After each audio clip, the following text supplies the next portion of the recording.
Esse vídeo aqui é para acabar com essa dúvida de o que cai, né, com mais frequência na prova de matemática do Enem.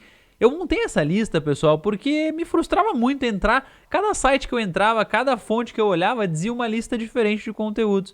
Aí um tempo atrás eu peguei e eu abri prova por prova do Enem, começando pela de 2017 e vendo qual que era o conteúdo global, o central, né, de cada questão. Eu fiz isso já faz um tempo, né? Aí a cada ano eu fui atualizando, então eu tenho atualizado até a última edição do Enem 2022, tá? Aqui eu analisei então 6 provas, né, gente? 17, 18, 19, 20, 21 e 22, somente a aplicação regular. 6 provas equivale a 270 questões de matemática, pessoal. Então nós temos aqui realmente bastante dado para olhar. Vamos lá, vamos entender, porque não basta você saber o que mais cai, você precisa entender como que essas coisas caem, tá? Pessoal, vamos começar aqui pelas que menos caíram e depois a gente vai para as que mais caíram. Ó, função exponencial teve uma questão só nesses últimos 6 anos. É bizarro, né, gente? Poucas questões. Pouquíssimas questões. O que você tem que saber aqui para função exponencial? Você tem que saber como é que desenha o gráfico, você tem que saber como que faz para substituir um valor na função. Isso aqui cai pouco. Inequações, caiu uma questão nesse período todo, né? Inequação é aquilo, você tem o x e você tem um sinal de maior ou igual, de menor, né? E você tem que resolver aquilo. Caiu uma questão apenas. PG, gente, PG cai pouco no Enem, né? Caiu uma só ao longo de todos esses anos. E uma coisa que nunca caiu na prova de matemática, nunca caiu soma de PG, que tem uma fórmula toda maluca, né? Nunca caiu. Então, se você está aí super estudando soma de PG, não recomendo. Sequências, o que é sequências? Não é nem questão de PA, nem questão de PG, mas questões em que ele cria uma sequência ali e você precisa identificar o padrão, né? Apareceu já a questão de Fibonacci na prova e aí você tem duas questões. Função de primeiro grau, apenas duas, aquelas questões que você tem que desenhar um gráfico, escolher um gráfico ou a partir do gráfico dizer qual que é a função, né? Isso caiu pouco também. Notação científica, duas questões. Progressão aritmética, APA, duas questões apenas.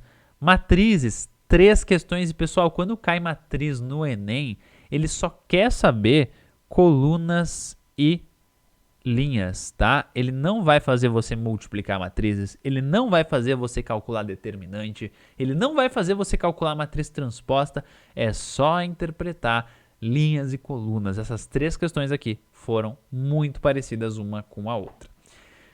Matemática financeira, aqui pode entrar então a parte de juros simples, compostos, né? 3 questões. Pessoal, são 3 questões em 6 anos, tá? Não é 3 questões por prova, é 3 questões em 6 anos. Então é pouca coisa, né?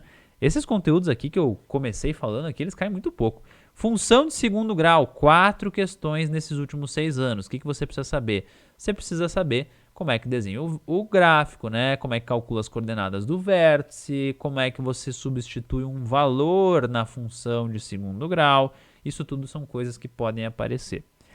Álgebra são aquelas questões puramente de resolver uma equaçãozinha, né? Você resolver alguma equação de segundo grau, de primeiro grau, 4 questões de álgebra. Claro que a álgebra aparece muito em outros conteúdos, como geometria plana, espacial, aparece bastante, mas essas aqui, especificamente, elas se referem a questões puramente de álgebra.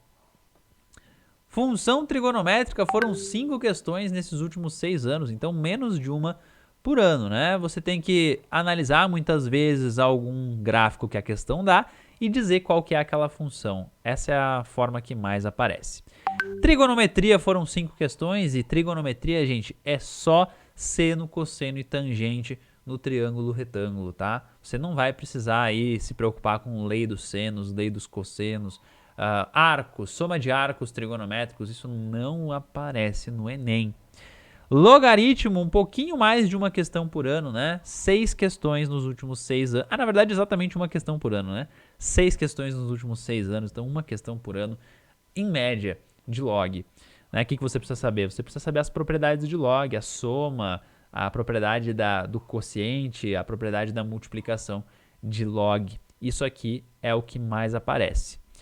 Geometria analítica, mais ou menos uma questão por ano também. E geometria analítica, pessoal, é distância entre pontos num plano, é a equação de uma circunferência no plano, né? Essas são as coisas que aparecem no Enem quando o assunto é geometria analítica. Escala, pessoal, 8 questões de escala. Escala é muito simples. Escala é uma formulinha, é o desenho sobre o desão. Isso daqui aparece todo ano. Muitas vezes mais do que uma questão por ano. 8 questões, gente. Olha só de escala já apareceu o que caiu de exponencial, inequação, PG, sequências e função de primeiro grau, tudo junto. Então, é muito importante esse assunto escala, né? Além de tudo, ele te dá muitos pontos, porque costumam ser questões tranquilas. Galera, esse gráfico aqui, ele tem uma coisa muito importante, ó. A partir de escala, você tem conteúdos que caem bastante na prova, tá? Para cima, cai pouco, tá? Essa é a divisão que eu faço. Para baixo, cai bastante. Cai bastante. E tem aqueles que caem muito, que eu vou falar depois separado, né? Aí você tem análise combinatória. O que precisa saber? Princípio fundamental da contagem. Você precisa saber permutação. Você precisa saber arranjo e combinação. Visão espacial, 13 questões. O que eu enquadro aqui, gente? Projeção ortogonal. Aquelas questões de tem um certo objeto, preciso guardar esse objeto numa caixa. Qual que é a caixa ideal? Esse tipo de questão. Ou uma questão que mostra o mapa de ruas. Eu quero sair daqui e chegar aqui. Que caminho eu tenho que fazer? Isso é visão espacial, gente. 13 questões nos últimos anos. 13. Probabilidade, também 13 questões, né? Você precisa saber o conceito de probabilidade, probabilidade condicional. Basicamente, a regra do e do ou são importantes também para a probabilidade. Gráficos e tabelas, pessoal, gráfico e tabela é basicamente gráfico isso daqui, tá? A tabela acaba entrando em outras categorias aqui. Então, de gráfico, o que você precisa saber? Precisa saber interpretar. A questão lá dá um gráfico de barras, né? No caso aqui colunas, ou um gráfico de setores. Você precisa saber interpretar esses gráficos aqui, gente, tá? Isso aqui cai bastante, 17, é mais ou menos 3 questões por ano. E agora a gente entra nos conteúdos mais importantes do Enem, aqueles que caem muito mesmo. E eu até fiz aqui uma parte separada para falar deles, mas antes eu quero só mostrar quantas questões caíram nesses últimos 6 anos. Geometria espacial, 18 questões. Geometria plana, 23 questões. Estatística, 24. Razão e proporção, 25. Porcentagem, 25. E aritmética, 45 questões. Pessoal, dava para fazer uma prova do Enem inteira só com as questões de aritmética que caíram. É o conteúdo mais importante da prova. E eu vou detalhar aqui esses conteúdos para você saber o que você precisa estudar em cada um deles. Vamos lá.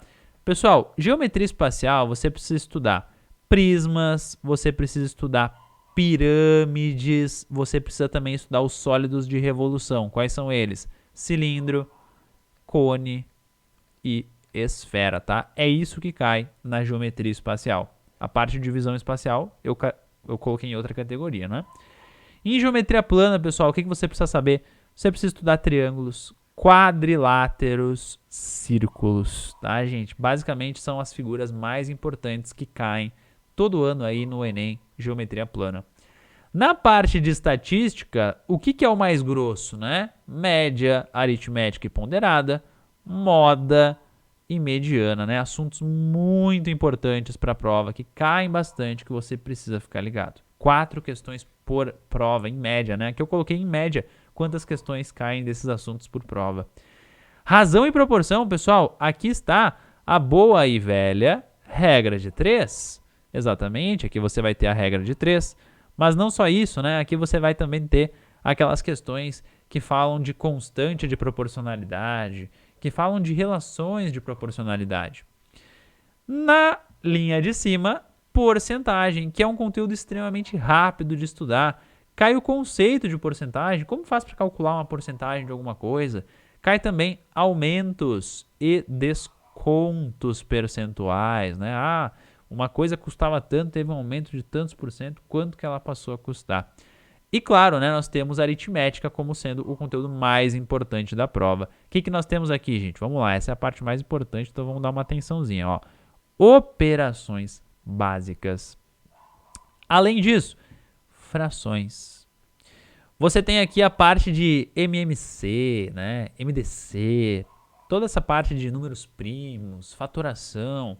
Eu coloco conversões de unidade aqui também, porque conversão de unidade é simplesmente aplicar as operações básicas, né, gente? Isso aqui tudo compõe, né, a aritmética. Posso colocar aqui também potência e raiz quadrada. Gente, aqui está. O que está aqui, gente? A matemática básica. A matemática básica é o conteúdo que mais cai na prova do Enem. É o conteúdo mais importante da prova. Então, o que você tem que tirar dessa aula aqui de importante? Gente, você vai começar a estudar agora para o Enem? O que você vai começar estudando? Esses assuntos aqui, por acaso? Nem pensar. Você tem que dar muita ênfase para esse assunto aqui quando você estiver começando. Matemática básica, que é a parte de aritmética. Além de ser o que mais cai, é o que vai te dar recurso para você conseguir resolver questões de outros assuntos. Então você precisa começar pela aritmética, não tem outro ponto de partida que não a aritmética. Não é à toa que lá no domínio da matemática eu tenho um módulo inicial só de aritmética, com operação básica, com todos esses assuntos aqui, todos organizadinhos. Não é à toa que lá no domínio da matemática os módulos estão estruturados conforme o que você mais vai utilizar no Enem, o que mais vai aumentar a sua nota em termos de pontuação. O domínio da matemática é o meu curso de matemática para o Enem, para quem não sabe, tá? Para você se inscrever, o link está aqui na descrição desse vídeo. E ele respeita essa ordem, essa lógica dos conteúdos mais importantes. Eu não ensino aquilo que não cai no Enem, eu ensino aquilo que cai no Enem apenas, né? Mesmo que caia pouco, tem um módulo lá explicando bem bonitinho tudo que você precisa saber. E a ordem, claro, ela tá lá para otimizar o seu estudo, porque eu respeito muito o seu tempo. Esses são os conteúdos que mais caem no Enem, espero que você tenha gostado desse vídeo. Se você curtiu, então deixa o gostei aqui e se inscreva no canal. Vou deixar algumas outras aulas aqui legais para você assistir sobre o Enem, que vão fazer o seu desempenho na prova de matemática aumentar. Um abraço e até o próximo vídeo.